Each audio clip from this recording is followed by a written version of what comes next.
At 9:30 in the evening on October 24, 1942, Sergeant Ralph Briggs picked up a field telephone on a ridge 3,000 yards south of Henderson Field and called the command post of the 1st Battalion, 7th Marine Regiment.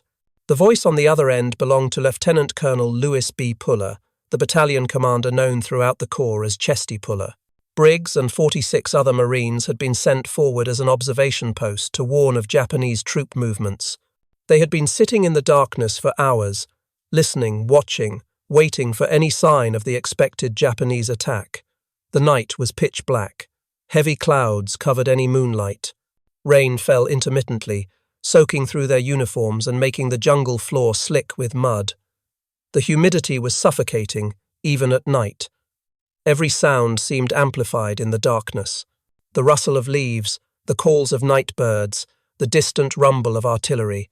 Then Briggs heard something else. Voices, Japanese voices, lots of them, movement through the jungle, the sound of thousands of men advancing. What Briggs reported would determine whether the Marines holding Henderson Field would survive the night. "Colonel, there's about 3,000 Japs between you and me," Puller asked if he was certain. "Positive. They've been all around us, singing and smoking cigarettes, heading your way." That warning gave Puller's battalion maybe 30 minutes before 3,000 Japanese soldiers from the Sendai Division would hit the southern defensive line. 30 minutes to prepare for an attack that could break through to Henderson Field. 30 minutes to check weapons, redistribute ammunition, call for artillery support, and steel themselves for what was coming. The Americans had 11,000 Marines and recently arrived Army troops holding a defensive perimeter around Henderson Field. The Japanese had 20,000 soldiers on Guadalcanal, and their commander, Lieutenant General Harukichi Hayakutake, had spent 2 weeks positioning his forces for what he believed would be the decisive battle of the Pacific War. At the southern edge of the American defensive line, directly in the path of the Japanese assault, sat 2 sections of heavy machine guns, commanded by a 26-year-old sergeant named John Basilone. Basilone had been on Guadalcanal since September 18, 1942, when the 7th Marine Regiment landed on the island. He was from Raritan, New Jersey, the son of an Italian immigrant tailor. His father, Salvatore Basilone, had emigrated from Colle Sanita in southern Italy in 1903 and settled in Raritan, where he worked as a tailor. His mother, Dora Bensivenga, was born in the United States, but her parents had also come from the same region of Italy. John was one of 10 children in the family. He grew up in a working-class neighborhood where everyone knew everyone else. He attended St. Bernard Parochial School but dropped out after finishing 8th grade at age 15. He worked as a golf caddy at the local country club before deciding to join the military. In July 1934, at age 17, he enlisted in the United States Army. He was assigned to the 16th Infantry at Fort J, then transferred to the 31st Infantry Regiment. He completed his 3-year enlistment serving in the Philippines, stationed at Manila. It was there he became a champion boxer in the regimental competitions. His fellow soldiers started calling him Manila John, a nickname that stuck with him for the rest of his life. After his discharge in 1937, Basilone returned to the United States and worked as a truck driver in Reisterstown, Maryland. The work was steady but unsatisfying. He missed military life. He missed the camaraderie, the sense of purpose, the structure. By 1940, he decided to return to service. He believed he could get back to the Philippines faster by joining the Marine Corps rather than re-enlisting in the Army. So on July 11, 1940, he enlisted in the Marines at Baltimore. He went through boot camp at Marine Corps Recruit Depot, Paris Island, then additional training at Quantico and New River. The Marines recognized his previous military experience and his expertise with weapons. They made him an instructor. But Basilone wanted to be with a combat unit. He was assigned to D Company, 1st Battalion, 7th Marines as a machine gun section leader. His army training made him one of the most knowledgeable machine gunners in the battalion. The M1917. A 1 heavy machine gun was a complex weapon that required proper handling, maintenance, and tactical employment. Basilone knew it intimately. His job was simple: hold the line. But the problem Basilone faced that night was not simple. The Japanese had numbers, They had momentum, and they had a plan that assumed the Marines would break under pressure. The Sendai Division was considered one of the best infantry formations in the Japanese army. Most of its soldiers came from Miyagi Prefecture on Honshu. They had trained in Manchuria and fought in Java. They were experienced, disciplined, and they believed Henderson Field would fall before dawn. The Marines on Guadalcanal were exhausted. They had been fighting since August 7th, when the 1st Marine Division landed and captured the partially completed Japanese airfield. The invasion had been hastily organized. The Marines had expected 6 months of training before being committed to combat. Instead, Admiral Ernest J. King, Commander-in-Chief of the United States Fleet, had accelerated the timeline. Radio intelligence had warned that the Japanese were building an airbase on Guadalcanal. If completed, that airbase would threaten Allied supply lines to Australia and New Zealand. King convinced Army Chief of Staff General George C. Marshall to authorize Operation Watchtower. The 1st Marine Division under Major General Alexander Vandergrift would seize Guadalcanal. The division was filled with new recruits, mostly teenagers who had enlisted after Pearl Harbor. They had minimal training and no combat experience, but they were what King had available, so they went. The initial landing on August 7th was relatively unopposed. The Marines came ashore expecting heavy resistance and found instead that most Japanese defenders had fled into the jungle. By nightfall on August 8th, the Marines had secured the unfinished airfield and the surrounding area. They completed the runway using captured Japanese construction equipment and named it Henderson Field after Major Lofton Henderson, a Marine aviator killed at Midway. For 2.5 months, the Japanese had tried to retake that airfield. They had sent reinforcements at night aboard destroyers and cruisers, a supply method the Marines called the Tokyo Express. The ships would race down the slot, the channel between the Solomon Islands, unload troops and supplies on Guadalcanal's beaches, and race back before American aircraft could attack at dawn. The method was effective but limited. The Tokyo Express could deliver troops and light equipment, but not the heavy artillery, vehicles, and bulk supplies needed for a major offensive. Japanese soldiers arrived on Guadalcanal with their rifles and basic gear. Everything else had to be carried by hand through the jungle. Despite these limitations, the Japanese continued reinforcing. In August, Colonel Kiyonao Ichiki landed with about 900 men of the 28th Infantry Regiment. They attacked on August 21 at Alligator Creek and were annihilated by Marine firepower. Only a few dozen survived. In September, Major General Kiyotake Kawaguchi landed with about 6,000 men. They attacked on September 12 and 13 at a location the Marines later named Edson's Ridge. The battle lasted 2 days.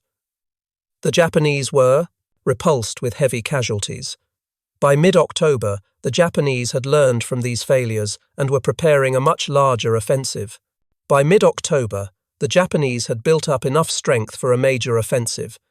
General Hyakutake had brought his 17th Army headquarters forward from Rabaul. He had positioned heavy artillery, including 100mm cannon and 150mm howitzers.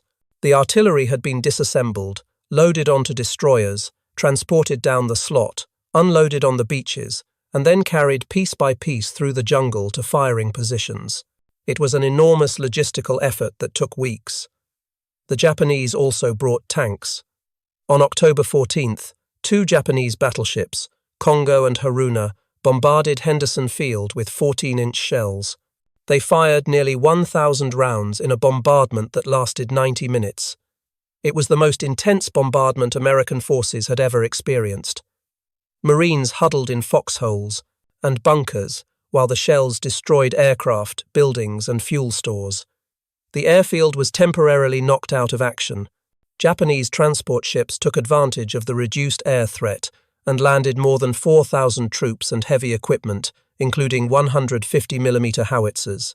On October 22nd, Hyakutake told his officers, "The time of the decisive battle between Japan and the United States has come." He was so confident of victory that he ordered his staff to begin preparations for accepting the American surrender on Henderson Field. He wanted the ceremony to be elaborate, something that would impress the entire Japanese army. In Tokyo, Military leaders were following the battle closely. They believed Guadalcanal would be the decisive engagement of the Pacific War.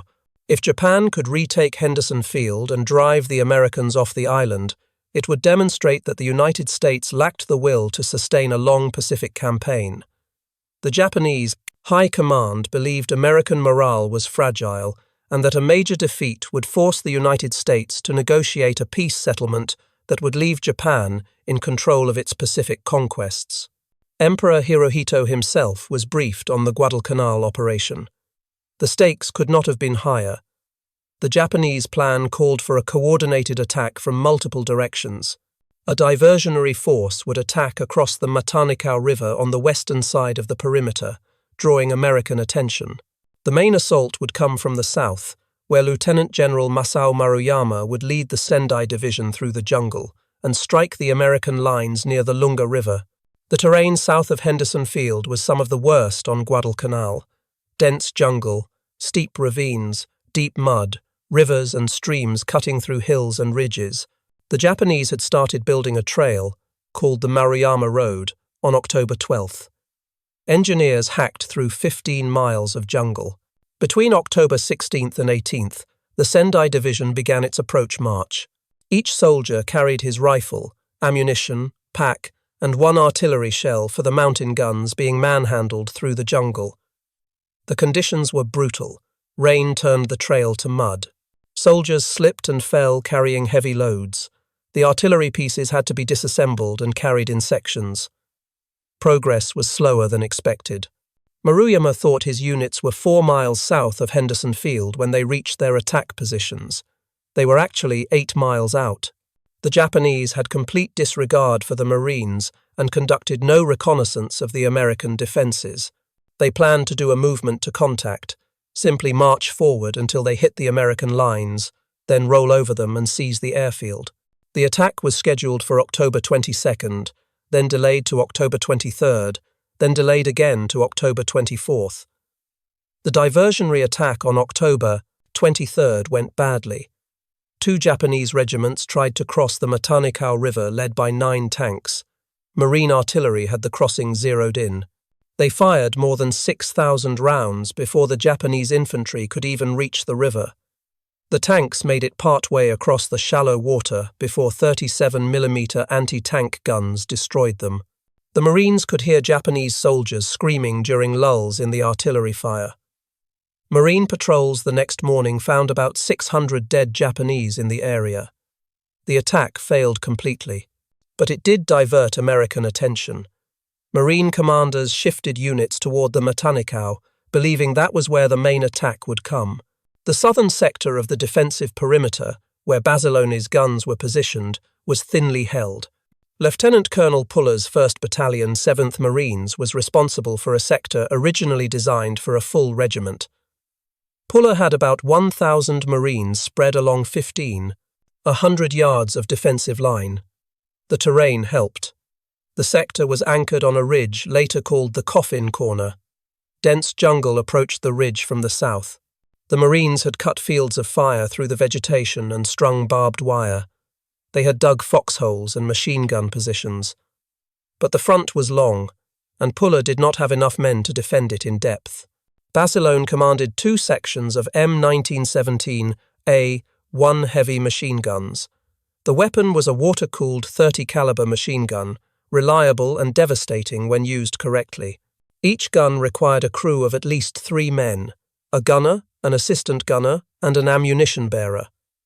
The guns were heavy, about 100 pounds, with the water jacket full and mounted on their tripods.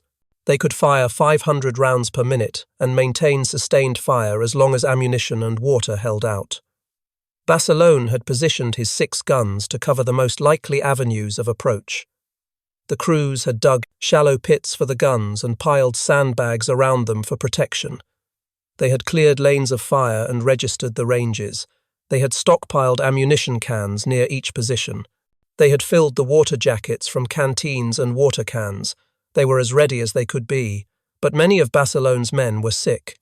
Malaria was endemic on Guadalcanal. Men fought with fevers, chills, and exhaustion. Some could barely stand. They stayed at their positions because there was no one to replace them. Food was limited. Supplies came by ship when the Japanese Navy allowed it, which was not often. The Marines ate captured Japanese rice, canned rations, and whatever they could scavenge. They were hungry, tired, and sick, but they were Marines, and they would hold their positions until ordered otherwise or until they died. When Sergeant Briggs's warning came through at 9:30, Puller immediately alerted his battalion.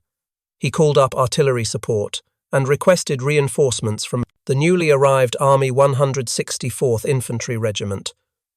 But the army troops were green, just arrived on the island, unfamiliar with the terrain. It would take time to move them into position. Basilone heard the warning and passed it to his gun crews. Check your weapons. Make sure the ammunition is ready. Fill the water jackets. Clear the fields of fire. Then wait. The jungle south of the ridge was pitch black. No moon, heavy cloud cover, occasional rain squalls. The darkness was so complete that a man could not see his hand in front of his face. The Marines listened. They heard movement in the jungle, voices speaking Japanese, the clink of equipment. The sounds grew louder, closer. Then came singing. Japanese soldiers singing as they moved through the jungle toward the American lines. They were making no attempt at noise discipline. They believed the Americans would break and run at the first contact. The singing stopped. The night went silent except for the rain and the sounds of the jungle. Then the artillery started. Japanese mountain guns and mortars opened fire on the ridge. Shells crashed into the Marine positions. The explosions lit up the night in brief flashes. Shrapnel whined through the air. Men screamed when they were hit. The barrage lasted 30 minutes. It was heavy but not overwhelming. The Japanese had struggled to move their artillery through the jungle and had limited ammunition. When the barrage lifted, the infantry assault began. The Japanese came out of the darkness in waves, hundreds of men screaming banzai and charging up the ridge toward the Marine positions. Basilone opened fire. The 6 heavy machine guns hammered out rounds. Tracers arced through the darkness. The sound was deafening. The guns fired in long, sustained bursts, sweeping across the fields of fire. The Japanese soldiers ran straight into the wall of fire. Men fell in clusters. The lead ranks collapsed. Those behind stumbled over the bodies and kept coming. The people. Machine guns never stopped firing. Basilone moved from gun to gun, directing fire, helping crews clear jams, bringing up ammunition. His hands moved automatically, trained by years of practice.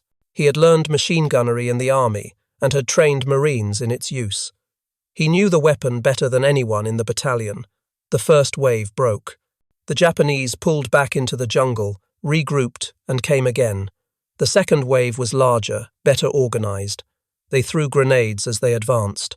Mortar rounds fell among the Marine positions. One of Basilone's gun crews took a direct hit. The gun was destroyed. 3 men were killed instantly. Basilone grabbed the spare gun, dragged it to a new position, set it up, and opened fire. The gun was hot. The barrel glowed red in the darkness. Steam rose from the water jacket. Basilone fired anyway, burning his hands on the metal, ignoring the pain. The second wave broke. The Japanese pulled back again. Basilone assessed his situation. 2 of his 6 guns were destroyed. Several crew members were dead or wounded. Ammunition was running low. The remaining crews were exhausted. Some were wounded and still fighting. Others were sick with malaria and shaking with fever. But they held their positions. The Japanese came a third time. This wave hit multiple points along the defensive lines simultaneously. They were trying to find a weak spot, a gap in the defenses they could exploit. Basilone's sector took the heaviest pressure. Hundreds of Japanese soldiers charged the ridge. The machine guns opened fire again. But now ammunition was becoming critical. The crews were burning through belts faster than they could reload. Basilone realized they would run out of ammunition before dawn. And if they ran out, the Japanese would overrun the position and reach Henderson Field. Without the machine guns, there was nothing between the Japanese and the airfield, except a few exhausted Marines with rifles. Basilone made a decision that, violated every tactical principle in the Marine Corps manual. He left his position in the middle of a firefight and ran back through the jungle to retrieve more ammunition.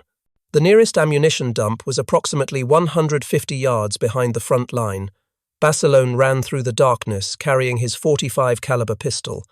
Japanese infiltrators were everywhere.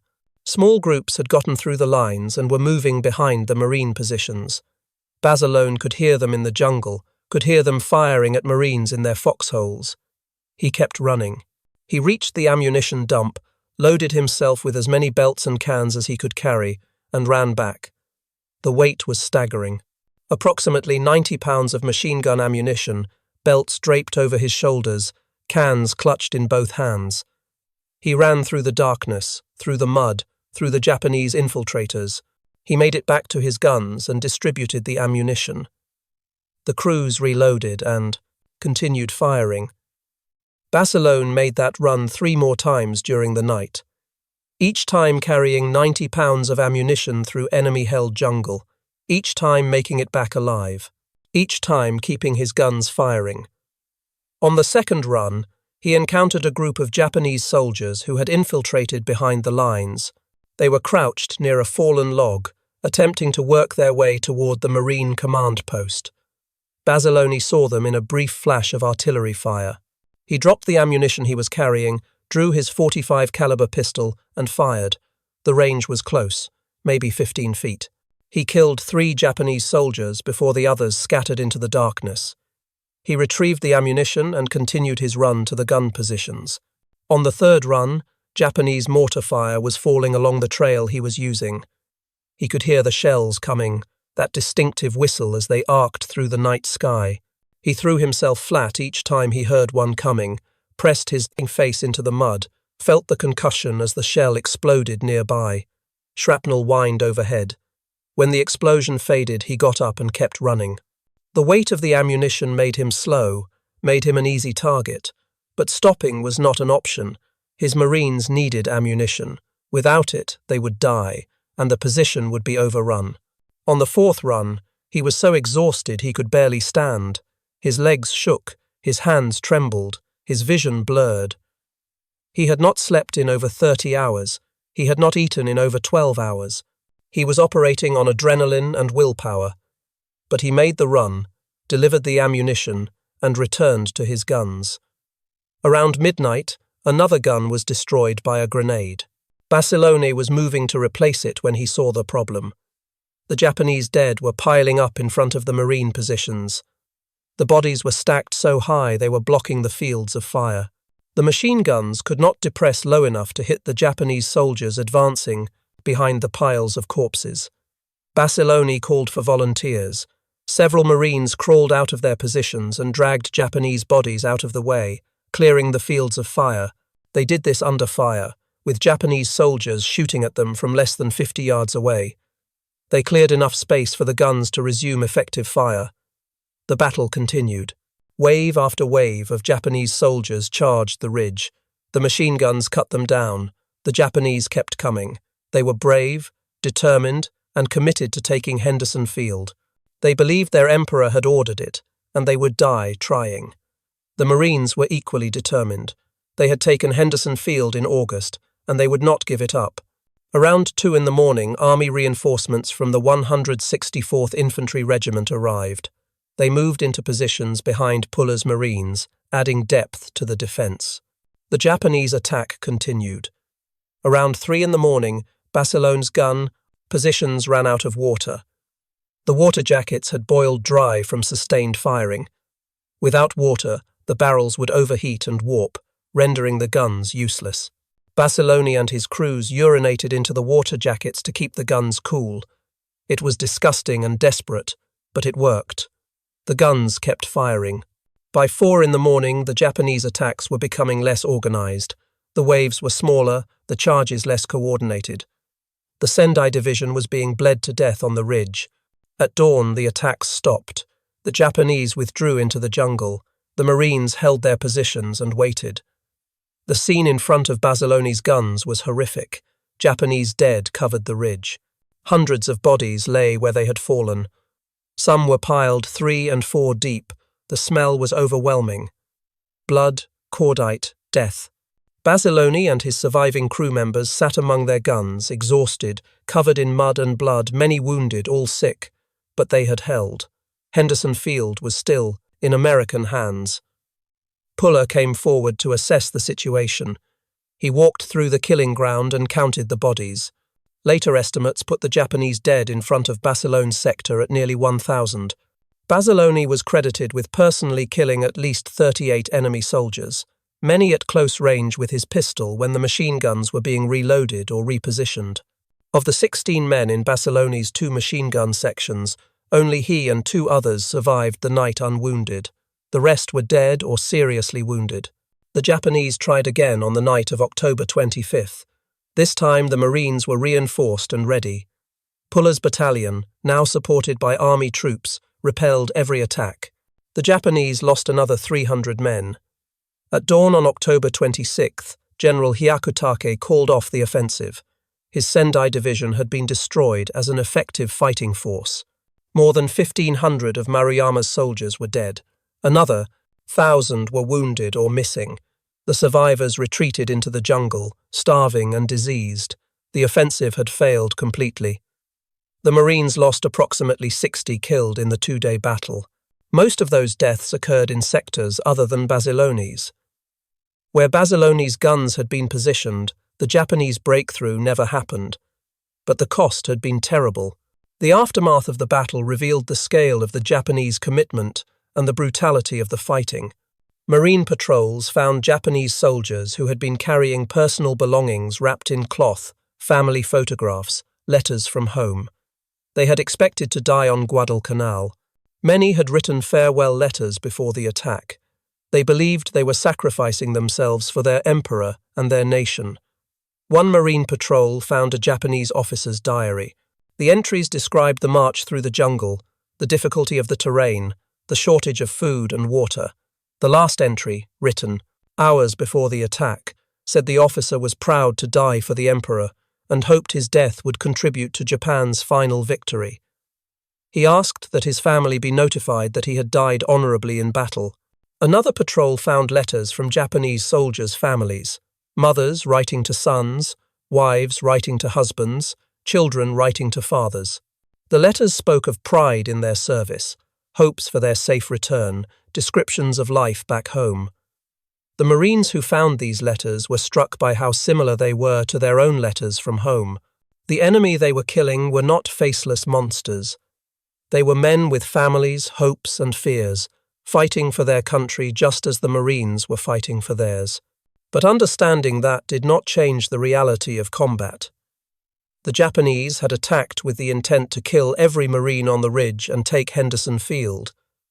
The Marines had defended with the intent to stop them. Both sides fought with everything they had. One side won, the other side lost. That was the nature of war. The American victory at Henderson Field marked the turning point of the Guadalcanal campaign. Before the battle, the outcome of the campaign was in doubt. The Japanese had numerical superiority on the island. They had more troops, more artillery, and a seemingly endless willingness to send reinforcements. After the battle, the momentum shifted decisively to the Americans. The Japanese had committed their best troops and their heaviest firepower to the October offensive. When that offensive failed, they had nothing left to try. The Sendai Division, considered one of the elite formations of the Japanese army, had been effectively destroyed. Its regiments were shattered, its battalions were at half strength or less, its soldiers were starving, diseased, and demoralized. The division retreated into the jungle and spent the next weeks trying to survive rather than fight. The Japanese Navy attempted to deliver reinforcements in November during the naval battle of Guadalcanal, but American naval forces intercepted and destroyed most of the convoy. Japan lost 2 battleships, 1 cruiser, 3 destroyers, and 11 transport ships. Thousands of Japanese reinforcements drowned or were killed before reaching shore. After that defeat, the Japanese High Command accepted that Henderson Field could not be retaken. They began planning to evacuate their forces from Guadalcanal. The evacuation, called Operation KE, took place between January and February 1943. Approximately 11,000 Japanese soldiers were successfully evacuated. Another 14,000 had died on the island from combat, starvation, and disease. For his actions on the night of October 24 and 25, John Basilone was awarded the Medal of Honor.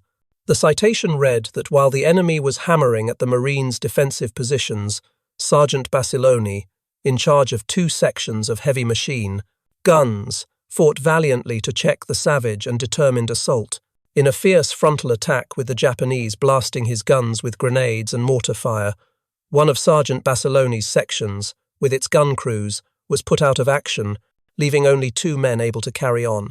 Moving an extra gun into position, he placed it in action, then, under continual fire, repaired another and personally manned it, gallantly holding his line until replacements arrived. The citation concluded that his great personal valor and courageous initiative were in keeping with the highest traditions of the United States Naval Service. Basilone received the medal on May 21, 1943, at a ceremony in Australia. He was the first enlisted Marine to receive the Medal of Honor in World War II. After receiving the medal, Basilone said, "Only part of this medal belongs to me. Pieces of it belong to the boys who are still on Guadalcanal. It was rough as hell down there." The Marine Corps brought Basilone back to the United States for war bond tours. He traveled the country, appearing at rallies, meeting civilians, selling bonds to fund the war effort. He was celebrated as a hero, featured in newsreels, interviewed by reporters. His hometown of Raritan held a parade in his honor. But Basilone did not want to be a celebrity. He wanted to return to combat. He repeatedly requested orders back to the Pacific. The Marine Corps refused. They needed him for war bonds and morale. He was more valuable as a symbol than as a fighting Marine. In late 1943, Basilone was assigned as a machine gunnery instructor at Camp Pendleton in California. While there, he met Lena May Riggy, a sergeant in the Marine Corps Women's Reserve. They married in July 1944. Finally, in late 1944, Basilone received orders to return to the Pacific. He was assigned to C Company, 1st Battalion, 27th Marines, 5th Marine Division. The division was training for the invasion of Iwo Jima. On February 19, 1945, Gunnery Sergeant John Basilone landed on Red Beach on Iwo Jima with the first assault wave. The Japanese had fortified the island with thousands of gun positions, bunkers and tunnels. The beaches were mined and covered by interlocking fields of fire. The first day of the battle was a nightmare. Marines landed under heavy fire and struggled to move inland. Basilone led his machine gun section off the beach and toward their objectives. He encountered a Japanese blockhouse that was pinning down Marines on the beach. The blockhouse was heavily fortified with thick concrete walls and firing slits. Basilone attacked it alone. He worked his way around to the top of the blockhouse, exposed to enemy fire from multiple directions. He dropped grenades and demolition charges through the gun ports. The explosions destroyed the blockhouse and killed the entire Japanese crew. With the blockhouse eliminated, the Marines could advance off the beach. Basilone then guided a trapped Marine tank out of a minefield. The tank had driven into a buried mine pit and was stuck, unable to move, taking fire from Japanese positions. Basilone walked in front of the tank, exposed to enemy fire, directing the driver through the minefield to safe ground. The tank was saved and continued supporting the infantry advance. Minutes after clearing the tank from the minefield, John Basilone was killed by a Japanese mortar shell. He was 28 years old. He had been on Iwo Jima for less than 3 hours. For his actions on Iwo Jima, Basilone was awarded the Navy Cross posthumously. The citation read that he displayed great personal valor and courageous initiative, and concluded that his actions helped Marines break through the Japanese defenses during the critical early hours of the invasion. John Basilone became the only enlisted Marine in World War II to receive both the Medal of Honor and the Navy Cross. His body was returned to the United States and buried in Arlington National Cemetery. His widow, Lena, never remarried. She wore her wedding ring until her death in 1999. In Raritan, New Jersey, A parade is held every year in Basilone's honor. A statue of him stands in the town, depicting him cradling his water-cooled 30-caliber machine gun, just as he did on the night of October 24, 1942. A Navy destroyer escort, USS Basilone, was named in his honor. The ship served from 1949 until 1977. In 2010, HBO released a miniseries called The Pacific that depicted Basilone's service at Guadalcanal and Iwo Jima. Private First Class Nash W. Phillips, who fought with Basilone on Guadalcanal, later recalled what he saw that night. Basilone had a machine gun on the go for 3 days and nights without sleep, rest, or food. He was barefooted and his eyes were red as fire. His face was dirty black from gunfire and lack of sleep. His shirt sleeves were rolled up to his shoulders. He had a .45 tucked into the waistband of his trousers. He just dropped by to see how I was making out, me and the others in the section. I will never forget him. He will never be dead in my mind. Lieutenant Colonel Chesty Puller, who commanded the battalion that night, later reported that there were nearly 1,000 enemy dead in front of his positions, with several hundred more between the American lines and the wire. What the Japanese did not understand was the nature of the men they were fighting. The American Marines on Guadalcanal were not the soft, undisciplined troops Japanese propaganda claimed they were. Japanese military doctrine in 1942 was heavily influenced by Bushido, the warrior code that emphasized spirit over material. Japanese training taught soldiers that superior fighting spirit could overcome enemy firepower. This belief had served Japan well in its war against China, where Japanese troops often defeated larger Chinese forces through aggressive tactics and willingness to accept casualties. But the Americans were not the Chinese. American military doctrine emphasized firepower, combined arms, and defensive positions. American training taught Marines to use cover, coordinate supporting fires, and employ weapons with maximum effect. When Japanese infantry charged American defensive positions, they were not facing demoralized Chinese troops. They were facing well-trained Marines with machine guns, mortars, and artillery support. The Japanese belief in spiritual superiority led them to consistently underestimate American military capability. Before the Guadalcanal campaign, Japanese intelligence estimated American strength on the island at 2,000 troops. The actual number was over 11,000. Japanese commanders assumed Marines would break and run when faced with determined attacks. Instead, Marines held their positions and fought back. Japanese soldiers were taught that Americans valued their own lives too highly to stand and die.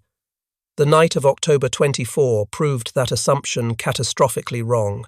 The Sendai Division had expected to march through the Marine positions and seize the airfield with minimal resistance. What happened instead was that they discovered American Marines would not only stand and fight, but would continue fighting under conditions that should have caused any reasonable person to retreat. Basilone's gun crews held their positions even when outnumbered 20-1. They held when their guns were being destroyed by grenades and mortars. They held when they were running out of ammunition. They held when they were wounded and sick. They held because they were Marines, and Marines do not abandon their positions. This was a fundamental cultural shock for Japanese commanders. In the Japanese military tradition, if an attack failed, it was because the attacking troops lacked sufficient fighting spirit. After the Battle of Henderson Field, Japanese commanders had to grapple with a different reality. Their troops had shown maximum fighting spirit. They had charged enemy positions repeatedly despite horrific casualties. They had been willing to die to achieve their objective. And they had failed anyway, not because they lacked spirit, but because they had run into an enemy with superior firepower, better defensive positions, and equal determination. Japanese military leadership struggled to adapt to this new reality. They had built an entire military doctrine around the concept of superior fighting spirit overcoming material disadvantages.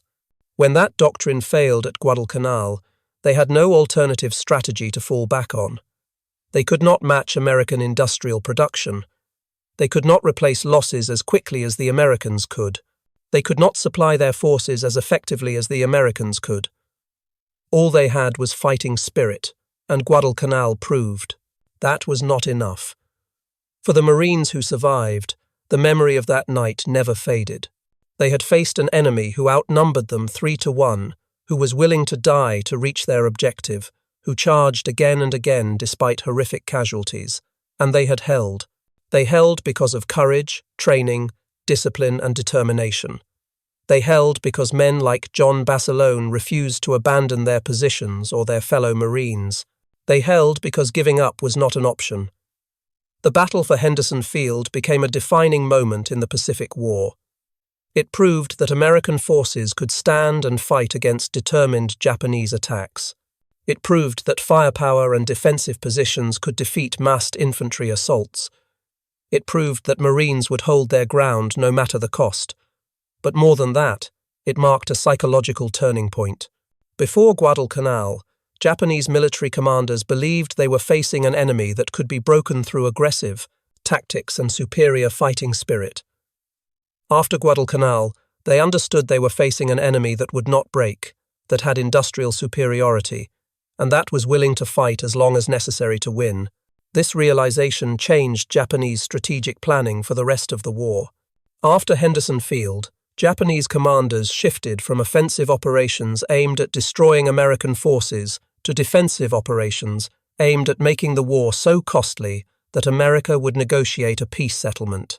This defensive strategy failed because it was based on a fundamental misunderstanding of American national character.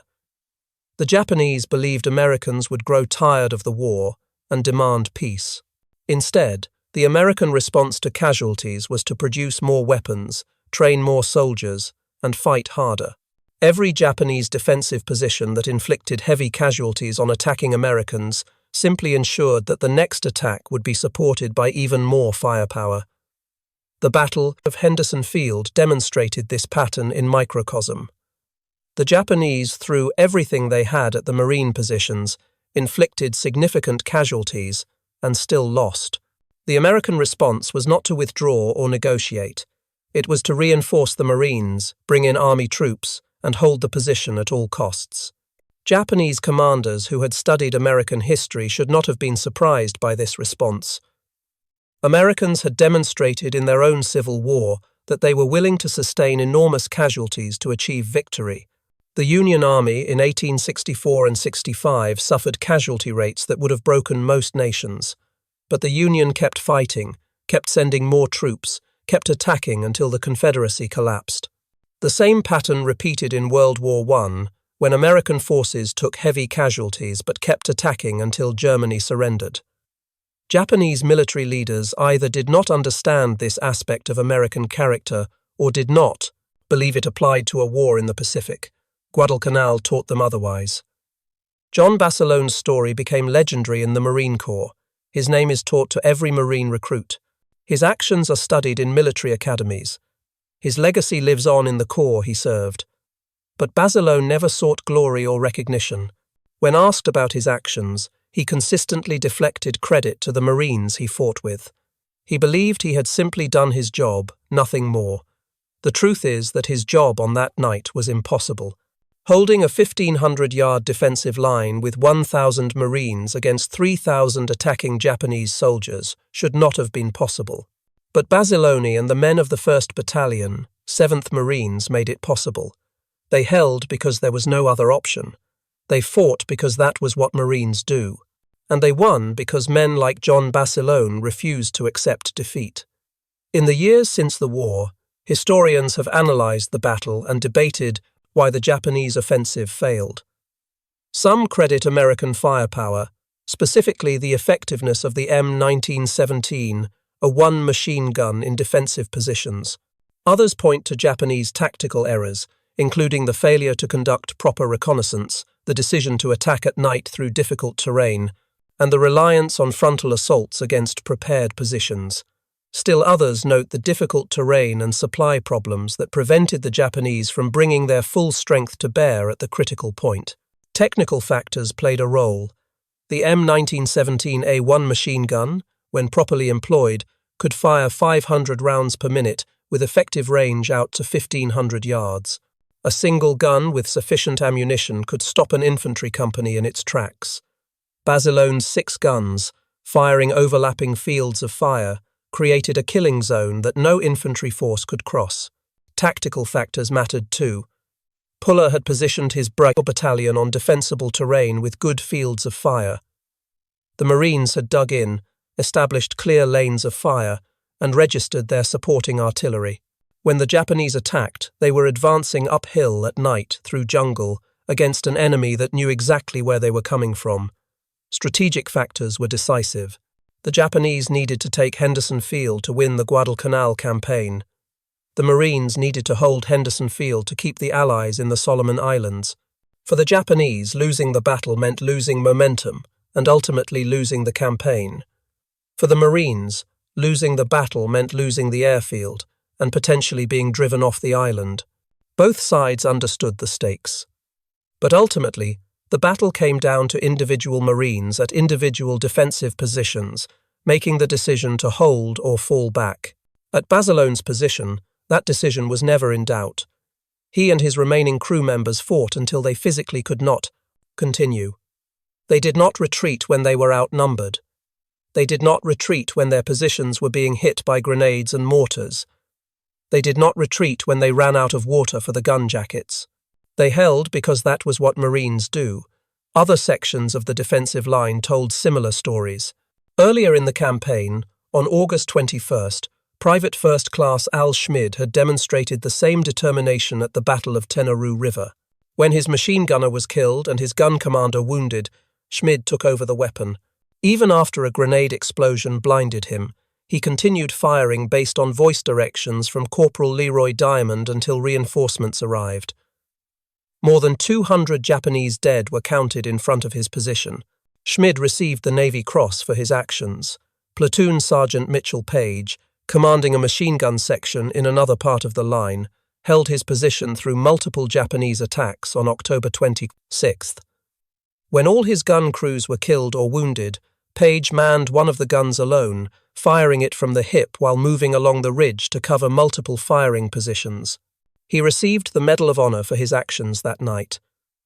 These men and dozens of others whose names were never recorded in official reports held the line on Guadalcanal.